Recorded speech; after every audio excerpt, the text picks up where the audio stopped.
జగన్ తీరుపై టీడీపీ నేత ఆలపాటి రాజు ఆగ్రహం వ్యక్తం చేశారు. వ్యవస్థలన్నింటినీ జగన్ నిర్వీర్యం చేశారని, ప్రజలను మోసం చేస్తున్న నాయకుడు జగన్ అని మండిపడ్డారు.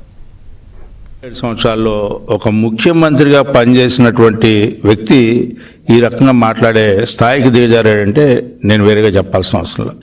నువ్వు దాదాపు 16 నెలలు పైన జైల్లో ఉండొచ్చినటువంటి ముద్దాయివి, బెయిల్ మీద కొనసాగినటువంటి ముద్దాయివి. నువ్వు ఏ రకంగా పాలన చేశావో అందరూ కూడా చూశారు.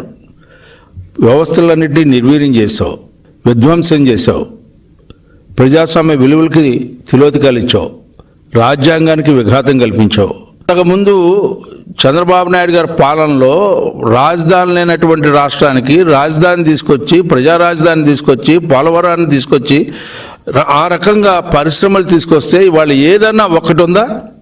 ఎవరికైనా సరే ఉద్యోగ అవకాశాలు కల్పించావా?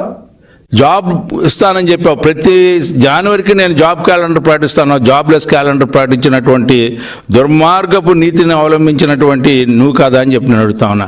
పైగా నీ 117 జీవో ఎవరికి ఉపయోగం?